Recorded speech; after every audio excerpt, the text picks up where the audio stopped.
कभी आप अपने जन्मदिन पे पूछते हैं, कभी नए साल पे पूछते हैं या फिर दिवाली में पूछते हैं, पर ये सवाल ज़रूर पूछते हैं कि एस्ट्रो ब्रो कब आएंगी माँ लक्ष्मी हमारे घर, कब होगी धन वर्षा।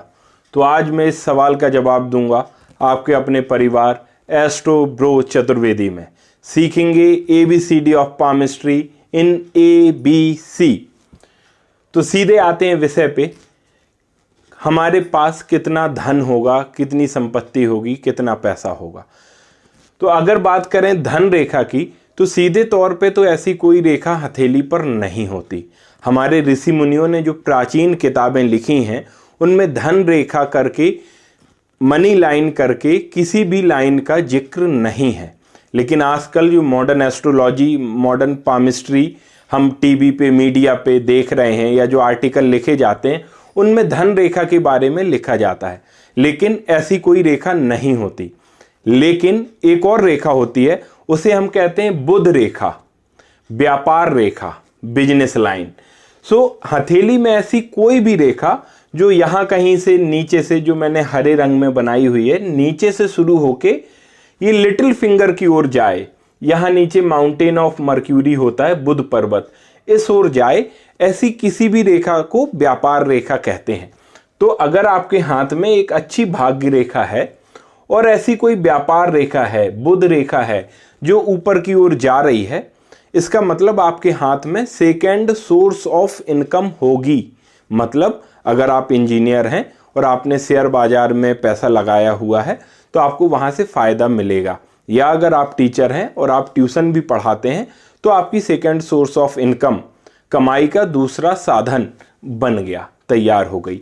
तो ये रेखा हथेली में होने पर हमें ये पता लगता है कि हम व्यापार के माध्यम से या किसी भी और माध्यम से पैसा कमा पाएंगे।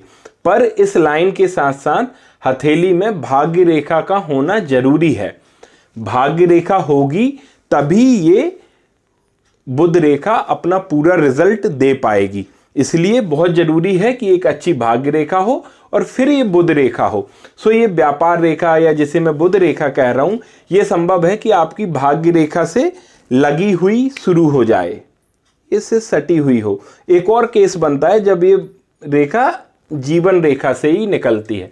सो ऐसा भी कोई साइन होने पे हम आपको ये मानेंगे कि आपके हाथ में बुध रेखा है। ठीक है, अब पैसा आएगा या नहीं, संपत्ति होगी या नहीं, तो देखिए आज इस हथेली में अभी तक मैंने मस्तिष्क रेखा और हृदय रेखा नहीं बनाई, तो अब मैं बना रहा हूं मस्तिष्क रेखा। तो ये मस्तिष्क रेखा आपकी ऐसे बनेगी। जैसे ही ये मस्तिष्क रेखा पूरी बनी, अब आप यहां पे क्या देख पा रहे हैं, ये एक ट्राइंगल देख पा रहे हैं। ठीक है, ये ट्राइंगल देख पा रहे हैं। जैसे ही ये ट्राइंगल बन गया, इसका मतलब आपके जीवन में अपार धन संपत्ति होगी।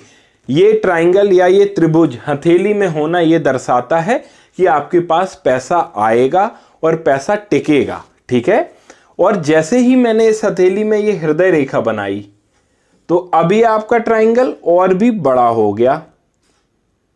तो जितना ये ट्राइंगल बड़ा होता जाएगा उतना आपके पैसा बढ़ता जाएगा। अगर आपका सालाना पैकेज 20 लाख है तो ये हृदय रेखा जैसे ही बनी सो ये 30 लाख हो जाएगा। मतलब आपका हर चीज में बढ़ोतरी होगी, व्यापार में बढ़ोतरी होगी, नौकरी में प्रमोशन होंगे, कुल मिला के आपको पैसा ही पैसा आएगा।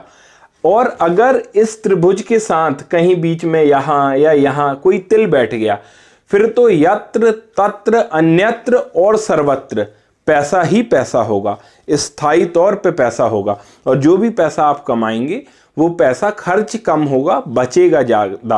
आपका मनी मतलब बैंक बैलेंस ज़्यादा होगा, या आप ऐसी कोई ज़मीन प्रॉपर्टी खरीदेंगे जहां से आपका पैसा और भी ज़्यादा बढ़ता ही जाएगा। सो ऐसा कोई ट्राइंगल बनेगा और उसमें अगर कोई मोल होगा, कोई तिल होगा, तो फिर आपको और भी उन्नति के साइन है। ठीक है, अब ये भी संभव है कि आपका ये त्रिभुज जो ट्राइंगल है ये टूटा हुआ हो, कुछ ऐसा। अगर इस प्रकार की टूट फूट आपके ट्राइंगल में किसी भी लाइन की वजह से आती है, तो फिर आप पैसा कमाएंगे तो, पर वो खर्चा भी होता जाएगा। मतलब जितना बचना चाहिए उतना नहीं बचेगा। तो हथेली में स्थायी संपत्ति के लिए इस प्रकार का ट्राइंगल होना बहुत आवश्यक है। तो आज हमारा यही एक विषय था। धन्यवाद।